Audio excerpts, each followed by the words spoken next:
Hello YouTubers, welcome to part 4 of episode 3, the SteamPunk computer stand. Today we're going to be making the mouse pad and keyboard rest. So hope you enjoy what we're going to go through today. Today is just going to be kind of a rinse and repeat. There's going to be one little new layout item. Today we're going to be working with square tubing like this, and making swivels and that sort of junk. And then also for the mouse pad, I have this elliptical pad here, piece of flat steel. Don't know where it came from, but it was laying in the scrap pile. Thought, well, let's make a good mouse pad. So we're just going to bevel the edges, find center, and how we'll do that on an elliptical piece I'll show you here. Now, an egg-shaped piece where you have a continual round edge, that's a little bit different layout technique, but this is got two straight edges along the edge of it, right up to here and down here. And so where the tangent, where the corner, where I guess the tangent comes around the corner, and when you hold a straight edge up to it here, and where you run out, that's essentially your contact point, and then you can just do like you would on a rectangle, ascertaining the dead center by just crisscrossing the lines from corner to corner. So we'll show you how to do that. I'm not sure what I'm going to do in terms of cover finish on this. I'm going to paint it, but I might just put a mouse pad on it, I'm not sure. The other thought was to paint it black completely and then etch lines in a crisscross pattern all across it, so that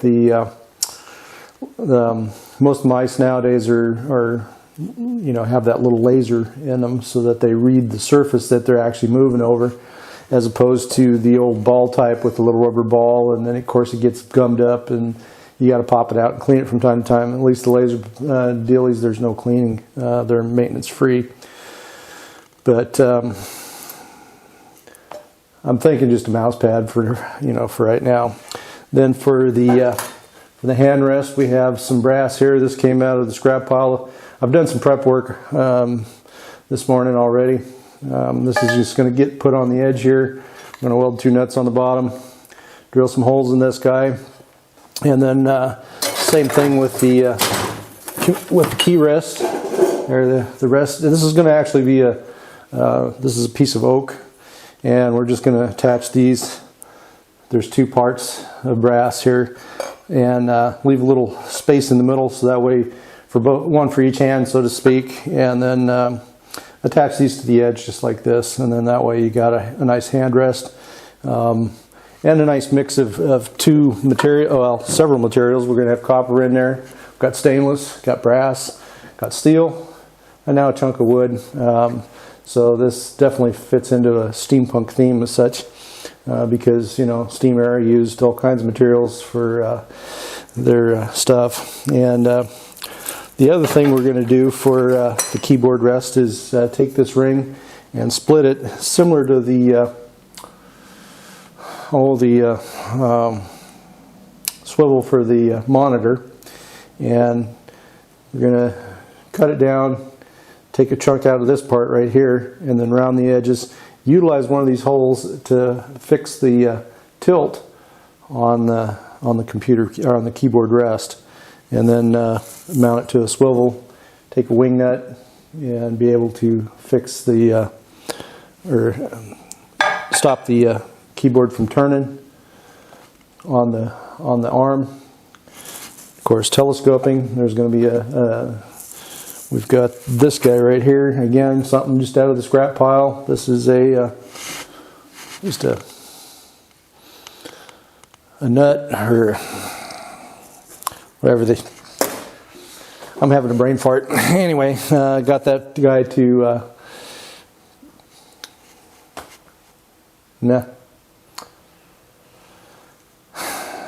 keep the arm from sliding in and out. So last 2 rings, one is for the keyboard arm and the other for the mouse pad. and the mouse pad is going to be the lower one because you're just going to be sitting here, and then of course your keypad is going to be a little higher. But with this swivel, the way it's going to be set up, they should almost be on the same plane, so there won't be too much of an elevation difference. You know, if a guy wanted to, then you could always throw an extra ring spacer in there and bring it up or lower it down, or however you want to do it. You know, that's completely up to the individual sitting there at the desk. Let me go mobile here and show you what we've got so far. I did manage to lose some footage on the last part. Don't know how it happened. Just one of those goofy accidents that do happen. But let's take a look at the computer post so far. Okay, now we have down here, we've got the pad for the computer. It's going to get painted to the copper shim to take up the slop, and of course our ring here for the retainer ring. And then here we've got our completed swivel.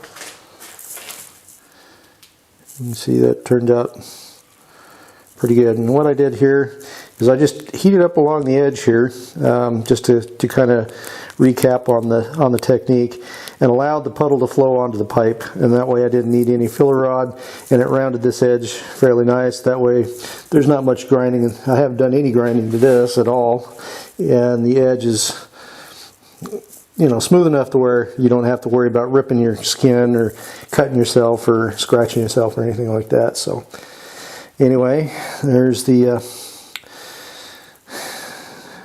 piece of art so far, and on to the fun stuff of putting together the arms today. Okay, for these next steps, a lot of this stuff is just going to be a rinse and repeat of the steps we've already seen, just the basic layouts and stuff like that. It's really not all that interesting. I mean, if you wanted to, I mean, I could rinse and repeat, but you know, make the video just too boring and too long and make it too repetitive. Anyway, what we're going to do here to this piece of square tubing is just grind off the paint that's on here, drill a hole through in the same manner that we've done before, and then weld this little stainless nut on here for the screw, so that way that stops the arm from going in and out. And then same thing on the telescoping pipe here for the mouse pad.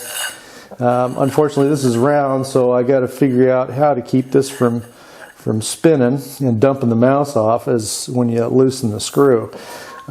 Don't have enough telescoping material. So now we're going to do a little bit of layout here on this elliptical piece. As you can see, there is a little bit of daylight. Let me zoom you in here. Come on, zoom. And so where the contact points are on this, I'm going to have my hand here in the center, but you can see right here where the tangent ends, and right here where the tangent ends is where we're going to make our vertical lines, and then just go crisscross over center. Let me reposition the camera and we'll follow through on that one. Okay, let's see, square. Nope, need the big one. So now we've got our tangent point here and here. So now we're just going to follow through with the line here. This is just an ordinary pencil, nothing fancy. Normally I'd have a layout pencil, but on this paint just fine. So now, taking straight edge here and connect corner to corner on the diagonal, same as you would on any square or rectangle. And there's our center. So now all I'm going to do is bop it with a center punch, and drill a small hole into it, because I've got this bolt right here that's going to go onto it right here like so. That is going to be the center pivot. Here's the sleeve for it. And I'm going to put a nut on the bottom of it with the short pegs sticking out so that it acts like a wing nut. I don't have a wing nut that size, otherwise I'd just use a wing nut. But stuck a bevel on it, turned it on the lathe, just turned down the sides of it. It's galvanized, so I didn't really feel like monkeying with galvanized, and I don't have a bolt in this size in stainless. So now the reason this is so long is so that the torque on it doesn't allow, you know, when you rest your hand on it, it doesn't tip one way or the other in the, you know, there's not that much slop in here. This is a pretty tight fit anyway, and so there's not a whole lot of play in this, and then there's no torsion on this pivot point when you rest your hand on it. So drill a hole, and I'll bring you guys back when get this all welded up. Here we have the mouse pad getting ready to weld. Thought I'd show you guys the setup before I did the dirty deed. Got a nut here clamped down to the table. Got this clamped to the thing here, to the copper plate. And then once I get ready to weld on this side over here, and then of course I got to put the clamps on over here in order to get pressure on this nut so that it doesn't get all cattywampus. I can take this bar off right now for just for now. When I get ready to tack this other nut on, I got to put it back on and then clamp the thing so that way it's in the position that I want. Otherwise, there's no telling where it's going to end up, and it's going to be off and can't get a good position on it. But anyway, this is this portion of it, so I'll bring you guys back when I got this welded up. The mouse pad all done up, and the arm.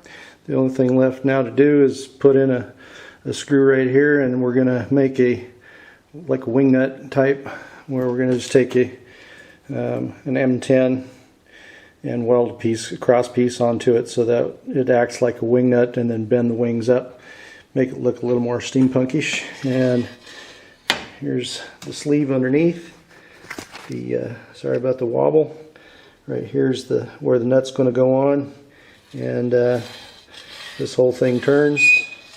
Here's the hand rest in brass, and so then all I got to do is paint it and throw a mouse pad on. So there's that. I might just cut a slot in the top of this pipe here, and later and run a screw into the sleeve of this so that it's got a guide and can't turn on the shaft. But we'll step back here and get a good view. And there it is, and that's going to go on the post next.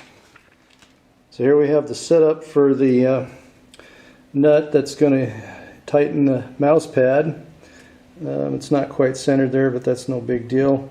Just wanted to show you how this is set up. We're all familiar with these ubiquitous welding magnets, and trying to get set up square on a nut is kind of a challenge. So what I did is I took a bolt and got the flat sides and a nut, flat side, and then laid a straight edge on here that fits in between the magnets, or the sides of the magnet, sorry. And then on the back side, to make sure this is nice and vertical, got the other magnet here on the other side of it so that it stays nice and square. And so same thing here. Squareness is what we're really after, and so this is going to end up being the top side that's up against the post, or the side that actually exerts pressure on the sleeve. And then all I got to do now is just tack this guy, and we're ready to go. Well, YouTubers, here's a wrap for today's efforts, and we'll continue tomorrow with making the swivel for the monitor and for the keyboard. But here's the mouse pad all done and installed. Got a bolt here threaded through, and got this little lever on there. It's a little too hot to touch right now, just stuck it in there. And here's our bottom nut to keep the thing from swiveling. Well, once this thing is painted black, these brass pieces are going to stay au naturel. And here's some copper.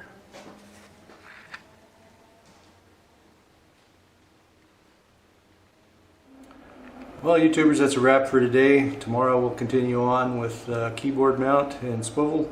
Same thing with the monitor swivel. And if there's any thoughts or comments or critique, by all means, leave them in the comments section below, and we will see you again on the next episode. Or I mean, at least on the next part of this third episode of SteamPunk Computer Stand.